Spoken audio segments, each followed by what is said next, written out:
Your statement you put out about Jay Toye said that there was disciplinary action. Can you tell us what it was? Yeah, we're not going to disclose disciplinary action, but we've met with Jay.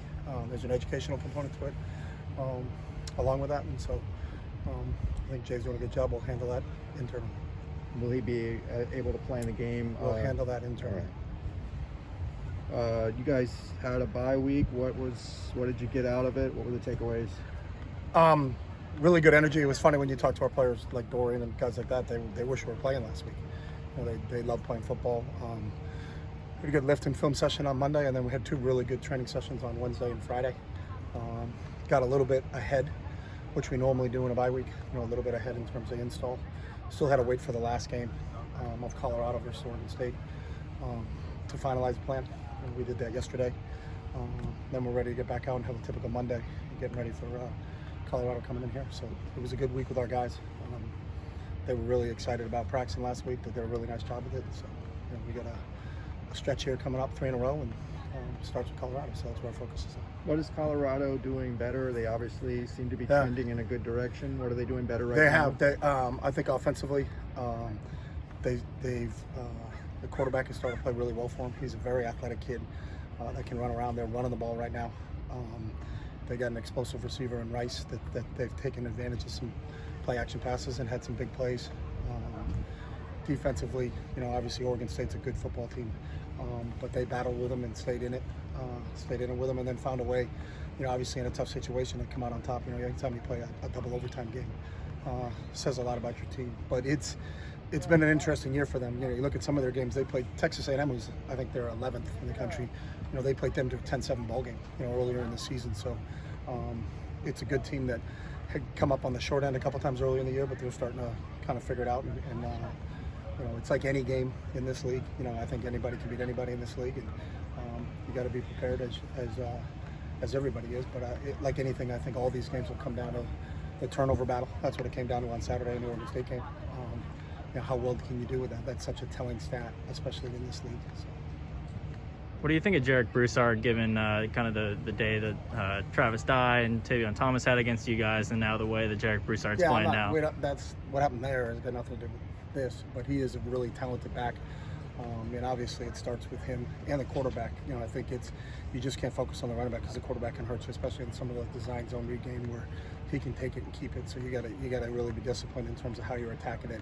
You know, who's got the back, who's got the quarterback, because it's really zone read football, is option football. So you gotta make sure that you have both those guys. But he's one of the, you know, there are some good backs in this league, and he's one of the top guys.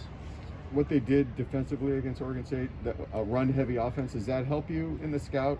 Because they're similar, maybe Oregon State's a little similar to you? I think Oregon State's maybe a little bit not as similar to us in terms of formations. You know, they're a little bit more 3 tight ends right now. We've gotten away from that a little bit by personnel. But there are some similarities in everything you do. And that's why, you know, we got some base stuff down last Wednesday and Friday against these guys, but we're always waiting for that last game to come in so that you can pour over that. What was their plan against those guys? And then try to, you know, how does that fit for us and what can we do? Are there things that Oregon State did that they were successful at that we can exploit? That's part of the process, but there's obviously a lot of value in that film. There's some things we can do that Oregon State did, so we'll continue to try to implement that as we go forward this week. Why have you gone away from multiple tight ends? Well, one of them's not available right now, okay. So you know, it's just, again, you're driven by what's available. You know, that's just the gist of everything that you do. So who's available to you in each and every game, and then that obviously changes. You know, that's obviously, look at Cal. You know, what was available to Cal on Saturday. You know, I talked to Justin earlier in the week about it, and you know, he's down. I think he lost 20 kids, you know, going into that Arizona game. So your plan isn't always, hey, this is what we do. It's every week changes, and you know, he's an example of it didn't change till the end of the week for him. You know, all of a sudden now all these guys are out. Now what do we do? So it's tell me who's available, and then we'll implement a plan.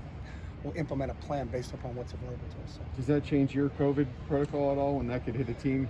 No, I mean, we can still continue to talk about it and still continue to do it. We meet in a certain manner, so that's a little bit different. Some of our guys aren't in their meeting rooms. I know Coach Fry's in the lobby, you know, so we can spread people out.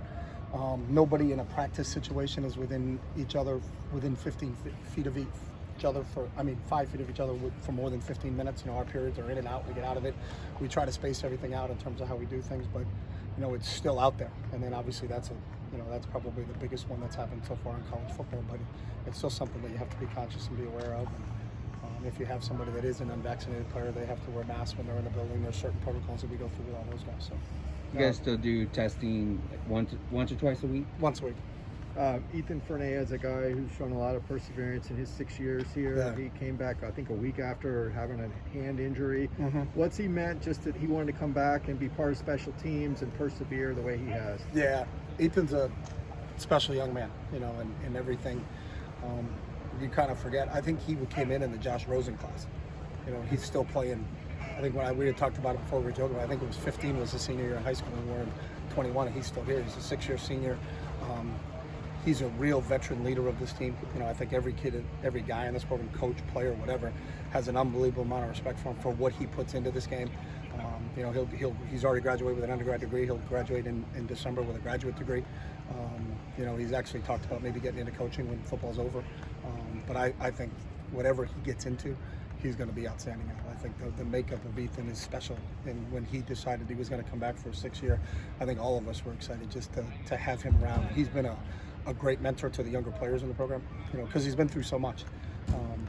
From an injury standpoint, from being a walk-on here to earning a full scholarship. He's been on scholarship for a couple of years now, and that was an earned thing. That wasn't given just because, hey, it's Ethan, let's just give him one. I mean, he went out and earned it every day. He's been an integral special teams player for us. He's played wideout for us. He's played running back for us. He's special, and we're really pleased that we have him. And I'm so thankful for him that he got an opportunity with what he went through, that his season wasn't over, that he could continue to play, and I know he'll tell you that. So he's one of those guys, when you talk about savoring every moment that you get, whether it's on the practice field or in a game, it's reality when you see how Ethan's gone through everything. So Has he still been able to contribute at a high level since coming yeah, back? he's been he's one of our top team players in everything that he does. And it's the same thing. He's a little limited in terms of how they have to protect it. So that club on game day is a little bit bigger than what he wears in practice. So you're always worried about some of the ball security issues, because he was really coming along as a back, as a third down back, a matchup guy coming out of the backfield, some of those things. But he's actually learned and doing a really good job at catching the ball with it. So all of a sudden you almost don't notice that he has a club on. So we're trying to get him back involved a little bit more offensively, which would be a good weapon for us. But he's really done a really nice job special teams wise. So for him to do that after what he went through, is really just kind of a tribute to him of how important football is to him, but how important being successful is to him. And that's kind of the example we use of him for everybody. So.